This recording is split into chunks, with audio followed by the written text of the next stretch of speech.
Okay, here are some other applications of while loops. So in this particular example, we're finding the first lowercase letter in a string.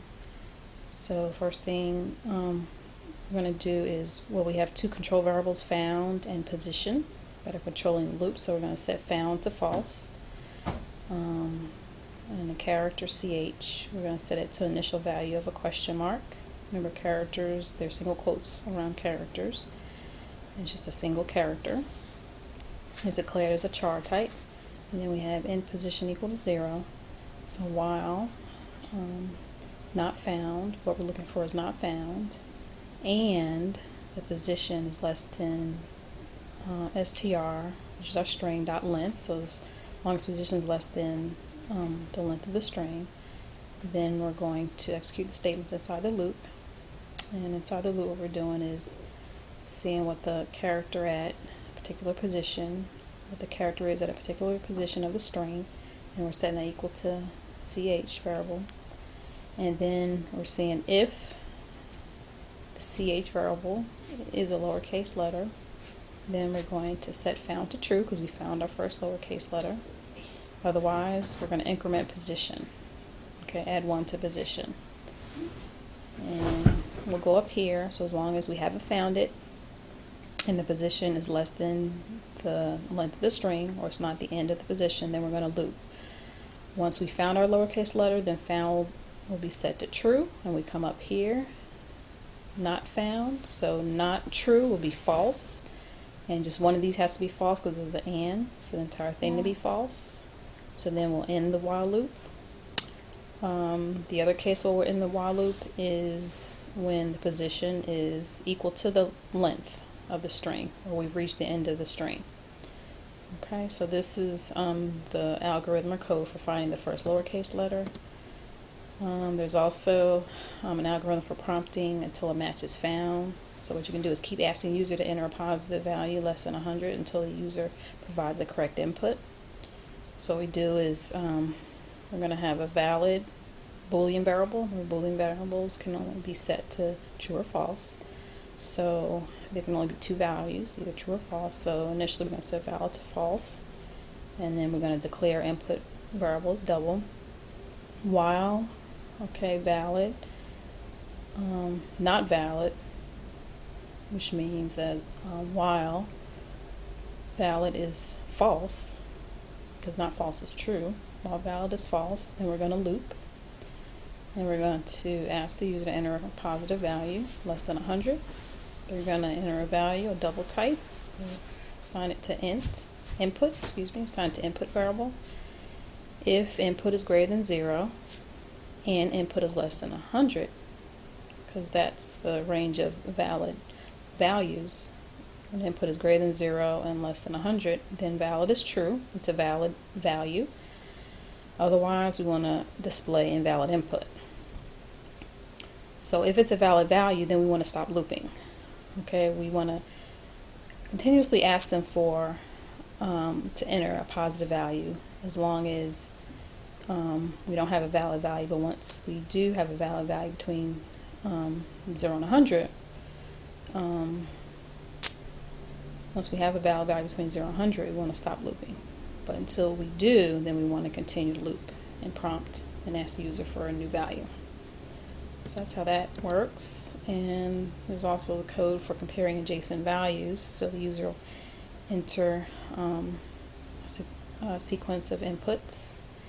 And so you have n.next double.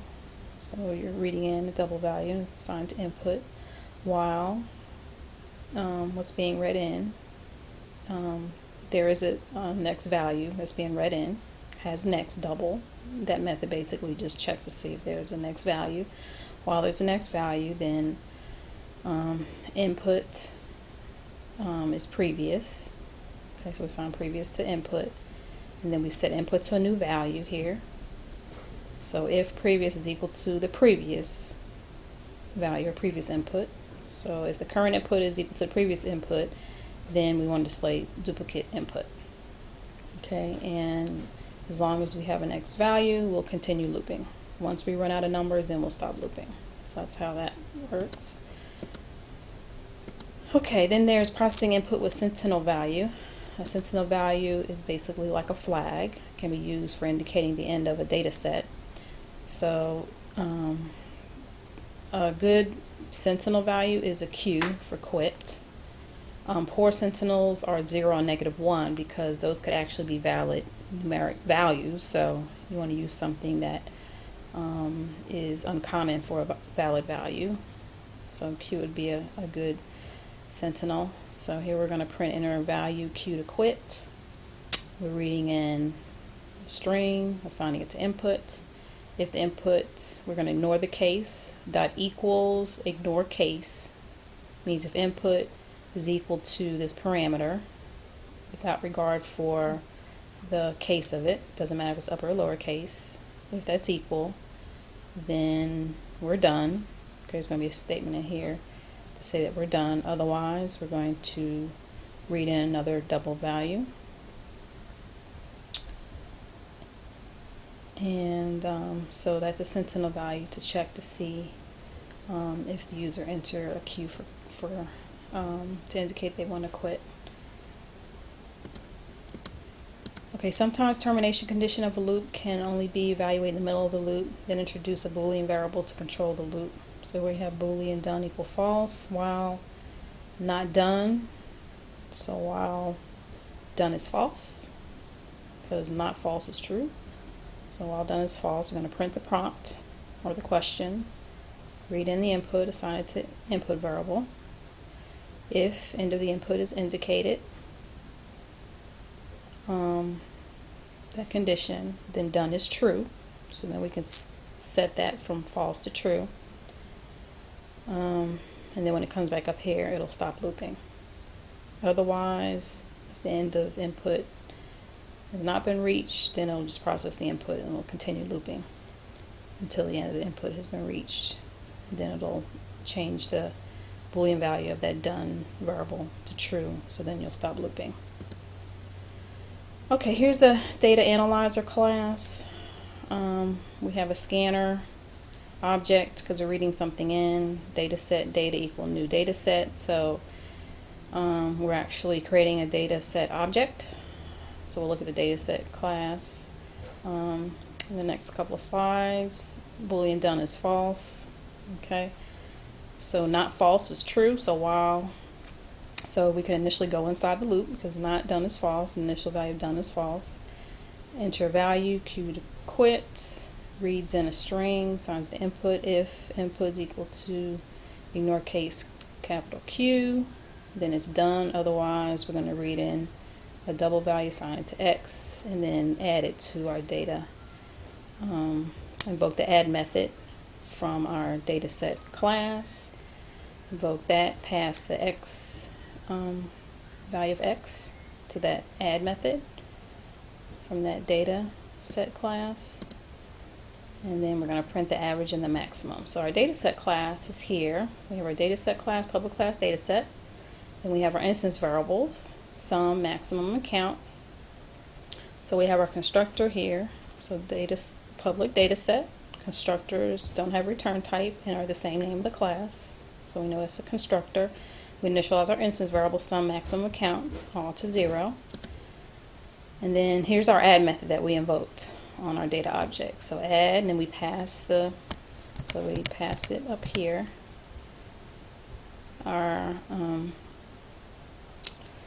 We passed our X value that we converted from a string to a double. Assign it to X, and then we pass it here. Okay, so we read in the value, a double value, passed it here. So what that does is it adds X to sum. So that's our new sum. And then if count is 0, here's a count variable, which it is initially, count is 0, or maximum less than X, then the maximum is the X. So initially, the first time the add method is invoked, then maximum is X, whatever the X value is, and then you increment count to 1.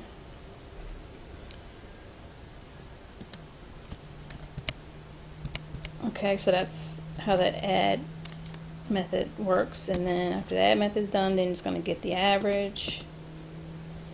So if the count is 0, returns 0, otherwise whatever the sum is, it'll divide by count, and then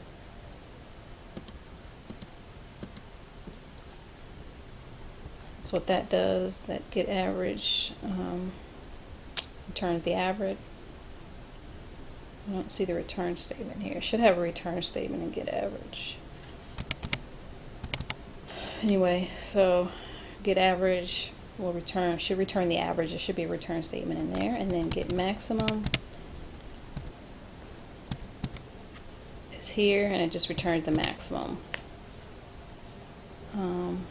And if you only have one value, then the maximum is equal to whatever x is. But as the user enters more values, then it'll continue to sum. And if the count is 0 or the maximum is less than x, then that becomes a new maximum. Okay, so the maximum is after the first number.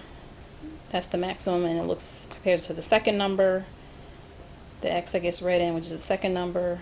And if the maximum is less than the first number is less than the second number, then that second number becomes our maximum. Okay, so it continues to receive these new x values and compares it to the last value of maximum to see if that new value is bigger than the maximum. If it is, that becomes the new maximum. That's basically what that does. And it keeps a running total of the sum, so then you can get the average here. Okay, and then it returns the maximum. It keeps track of that maximum. So if your values were 10 and 0, and then a -1, and then a Q to quit, it would basically take this number, add that number, compare them. 10 still the maximum, and then it'll read in this number and compare it to that one, and 10 still the maximum, but your total is a 9. So then we'll take the average, which is the sum, which is 9 divided by 3, is 3, and the maximum will be 10. Okay, so basically just executes this code here with those 3 sets of x values that get passed into the add method. Okay, so self-checks. Okay, I'm going to end this part of the screencast. So this is the end of part 3.